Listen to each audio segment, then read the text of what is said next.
मित्रों प्रणाम। श्री राधे।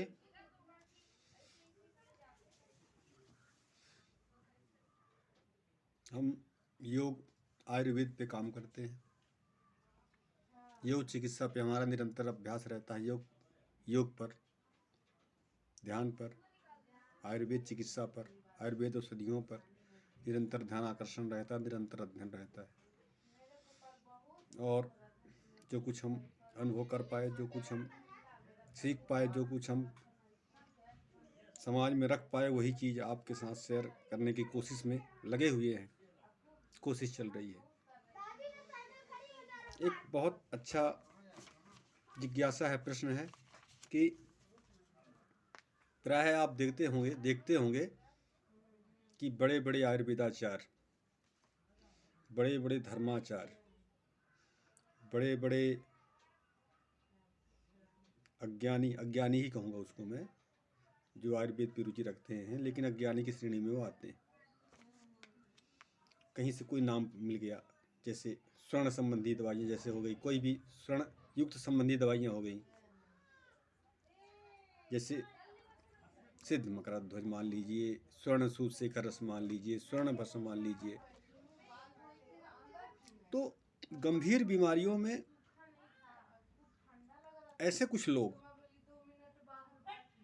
जिनके अध्ययन में कमी है, कॉन्फिडेंस में कमी है, वो कुछ ऐसे स्वर्ण औषधियों का नाम लिख देते हैं, किसी को बता देते हैं और किसी को खरीदने के लिए प्रेरित कर देते हैं कि आप ये फला दवाई स्वर्ण भस्म की खाओ तो आप फला रोग से ठीक हो जाओगे। मैं आपको बता दूं, बिल्कुल गलत है।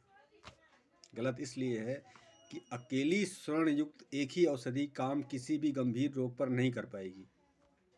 उसके लिए बृहद औषधियों के साथ, शास्त्रोक्त औषधियों के साथ, अध्ययन किए हुए औषधियों के साथ स्वर्ण युक्त दवाओं का कुछ समावेश होना चाहिए।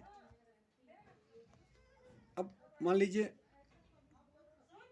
जैसे मान लेते हैं बृहद चिंतामणि रस एग्जाम्पल के लिए। अब किसी ने किसी को बता दिया कहीं से पढ़ के और बोला खरीद लो आप। अब उसकी 10 टेबलेट 2-2.5-3 हज़ार की आई। अब उस 10 टेबलेट में बताइए कैसे वो बात रोगों से निजात पाएगा, कैसे ठीक होगा और कैसे लाभ ले पाएगा। ज़रा आप मनन करें, गौर करें, खासकर आयुर्वेद चिकित्सक इस चीज़ को सोचें, विचारें कि ये सही नहीं। बिल्कुल भी एक ही औषधि, महंगी औषधि, स्वर्णयुक्त औषधि को न लिखने की आवश्यकता है, न देने की आवश्यकता है, न प्रिस्क्राइब करने की आवश्यकता है। आप सारी औषधियों के साथ, शास्त्रोक्त औषधियों के साथ, उन औषधियों का जैसे बृहद चिंतामणि रस, उसका समावेश कर दें, सिस्टम से समावेश करें। स्वर्णयुक्त औषधियाँ सिस्टम से समावेश किए जाएं। बहुत सारी औषधियों में उनको मिलाई जाए और फिर उस अनुपान को दिया जाए, तब संभव है कि उसका फायदा आपको मिले। अगर डॉक्टर होशियार है, आयुर्वेदाचार्य होशियार है, तो इस तरह की युक्तियां अपनानी पड़ेगी। इस तरह की युक्ति ही काम करेगी स्वर्ण भस्म की औषधियों को अन्य औषधियों के साथ मिलाने की। अब जैसा मैंने बताया कि जैसे बृहद चिंतामणि रस स्वर्णयुक्त है। अब 1 महीने की दवाई 25-30 हज़ार की उसकी पड़ेगी। 1 मंथ की दवा 25 से 30 हज़ार की उसकी पड़ेगी। बृहद चिंतामणि रस अगर वो खाता है तो, और लाभ कुछ भी नहीं मिलेगा, जीरो। क्योंकि 3 जगह डॉक्टर फेल होते हैं। पहला, बीमारी पकड़ने में। दूसरा, स्वभाव जानने में। नहीं, दूसरा औषधियों के चुनाव में। तीसरा, स्वभाव जानने में। अगर मुश्किल से अगर बीमारी डॉक्टर ने पकड़ लिया तो वो मरीज का स्वभाव नहीं जान पाता। बिल्कुल अनुभव की बात कर रहा हूँ। वो नहीं जान पाता कि मरीज वातज स्वभाव का है, कफज स्वभाव का है, कि वात पित्त का है, कि कफ पित्त का है, कि शीत पित्त का है, कि उष्णवीर का है, कि शीतवीर का है। और अगर धोखे से जान गया, बीमारी पकड़ लिया, स्वभाव जान लिया, तो आपको मैं पक्का बताऊं कि वह औषधियों के चुनाव में फेल हो जाता है। जिसकी बात मैं भी चर्चा आपसे कर रहा हूं, कि बृहद चिंतामणि रस खिला दिया जाए। 1 मंथ 25 से 30 हज़ार खर्च हो जाएंगे और कोई लाभ नहीं मिलेगा। हमें निश्चय ही उस बृहद चिंतामणि रस औषधि को मिलाने की आवश्यकता है, किंतु उसके साथ अन्य औषधियों को, सरल औषधियों को, सिस्टम वाली औषधियों को, शास्त्रोक्त औषधियों को और मिलाने की आवश्यकता है और देख रेख में प्रयोग करने की आवश्यकता है। तो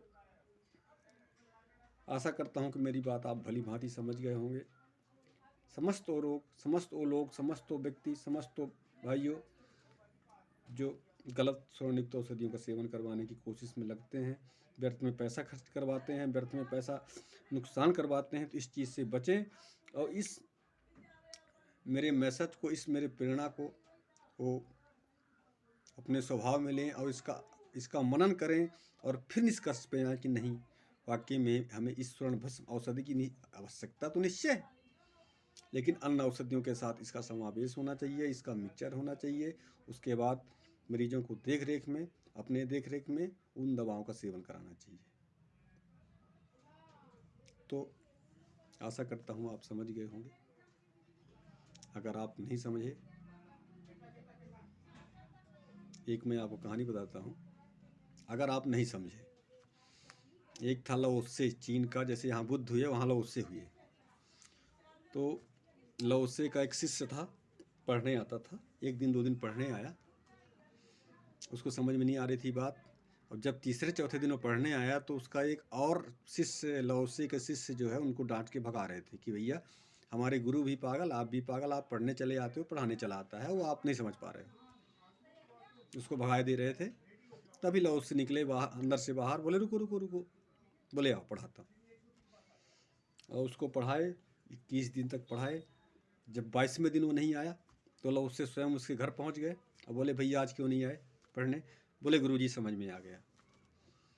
तो हमारा इशारा ये है कि हम आपको बार बार समझाएंगे, आप अपने कमेंट करें, अपने जिज्ञासाओं को बताएं, हम आपको उस लाओत्से की तरह बार बार समझाएंगे और अंततः आपको समझा ही डालेंगे। यह हमारा पूर्ण विश्वास है।